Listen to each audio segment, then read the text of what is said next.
സംസ്ഥാനത്ത് ഓണത്തോടനുബന്ധിച്ച് വിവിധ മേഖലകളിലേക്കുള്ള പെൻഷൻ ഉൾപ്പെടെയുള്ള ആനുകൂല്യ വിതരണങ്ങൾ പ്രഖ്യാപിച്ചു. സാമൂഹ്യ സുരക്ഷാ ക്ഷേമനിധി പെൻഷൻ ഗുണഭോക്താക്കൾക്കാണ് ഏറ്റവും കൂടുതൽ ആനുകൂല്യങ്ങൾ എത്തിച്ചേരുക. 2 ഘട്ടങ്ങളിലായി ആരംഭിക്കുന്ന പെൻഷൻ തുക വിതരണത്തിൽ ഗുണഭോക്താക്കൾക്ക് ആദ്യഘട്ടത്തിൽ ബാങ്ക് അക്കൗണ്ട് നമ്പറുകൾ നൽകിയിട്ടുള്ള ആളുകൾക്ക് 3200 രൂപ വീതം അക്കൗണ്ടുകളിലേക്കും സഹകരണ സംഘം ഉദ്യോഗസ്ഥർ വഴി തുക സ്വീകരിക്കുന്ന ആളുകൾക്ക് കൈകളിലേക്കും തുക എത്തിച്ചേരും. ഈ സാഹചര്യത്തിലാണ് സംസ്ഥാന സർക്കാരിന്റെ ഭാഗത്തു നിന്നും വമ്പൻ സന്തോഷ വാർത്ത എത്തിയിരിക്കുന്നത്.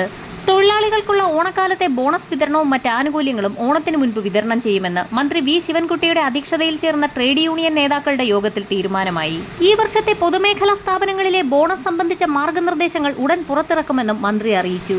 കയർ, കശുവണ്ടി മേഖലകളിലെ തൊഴിലാളികൾക്കുള്ള ബോണസ് നിശ്ചയിക്കുന്നതിനായി അതത് വ്യവസായ ബന്ധ സമിതികളുടെ യോഗം അടിയന്തരമായി വിളിച്ചു ചേർക്കാൻ ലേബർ കമ്മീഷണർക്ക് നിർദ്ദേശവും നൽകി കഴിഞ്ഞു. സാമൂഹ്യ സുരക്ഷ പെൻഷൻ ഗുണഭോക്താക്കൾക്ക് ഓഗസ്റ്റ് മാസം അവസാന വാരത്തോടുകൂടി ഓഗസ്റ്റ് മാസത്തിലെ തനത് പെൻഷൻ തുകയോടൊപ്പം മുടങ്ങിക്കിടക്കുന്ന കുടിശ്ശികയിൽ ഒരു ഗഡുവായ 1600 രൂപ കൂടി ചേർത്ത് 3200 രൂപ വീതം അക്കൗണ്ടുകളിലേക്ക് എത്തും. സാമൂഹ്യ സുരക്ഷാ ക്ഷേമനിധി പെൻഷൻ ഗുണഭോക്താക്കൾക്ക് പുറമെ കാലങ്ങളോളമായി മുടങ്ങിക്കിടക്കുന്ന കെട്ടിട നിർമ്മാണ മേഖലയിലുള്ള തൊഴിലാളികൾക്കുള്ള പെൻഷൻ തുകയടക്കമുള്ളവ വിതരണം ചെയ്യുന്നതിലേക്കായുള്ള നടപടികളാണ് സംസ്ഥാന ധനവകുപ്പിന്റെ ഭാഗത്തു നിന്നും ആരംഭിച്ചിരിക്കുന്നത്. നിർമ്മാണ തൊഴിലാളി പെൻഷൻ കുടിശ്ശിക കാലങ്ങളോളമായി മുടങ്ങിക്കിടക്കുകയാണ്. കുടിശ്ശിക ഇനത്തിൽ പൂർണ്ണമായും ഗുണഭോക്താക്കൾക്ക് വലിയൊരു തുകയാണ് എത്തിച്ചേരാനുള്ളത്. പെൻഷൻ തുക പൂർണ്ണമായും വിതരണം ചെയ്തില്ലെങ്കിൽ പോലും പെൻഷൻ തുക ഒരു പരിധിവരെയെങ്കിലും വിതരണം ചെയ്തേക്കുമെന്നാണ് റിപ്പോർട്ടുകൾ സൂചിപ്പിക്കുന്നത്.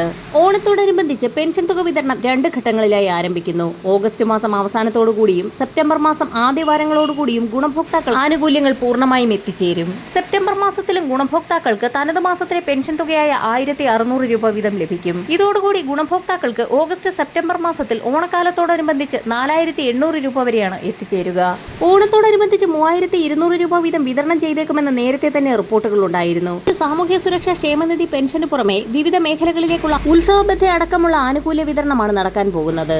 ഇതിലേക്കായി സഹകരണ ബാങ്കുകളുടെ കൺസോർഷ്യം അടക്കം രൂപീകരിച്ച് ധനസമാഹരണം നടത്തുന്നതിന് പുറമെ കേന്ദ്രത്തോടും കൂടുതൽ വായ്പാനുമതി തേടും. ഓണത്തോടനുബന്ധിച്ചുള്ള കൂടുതൽ സർക്കാർ സഹായങ്ങൾ വരും ദിവസങ്ങളിൽ തന്നെ പ്രഖ്യാപിക്കും. വരും ദിവസങ്ങളിലെ സർക്കാർ അറിയിപ്പുകൾക്കായി ചാനൽ സബ്സ്ക്രൈബ് ചെയ്യാൻ മറക്കാതിരിക്കുക.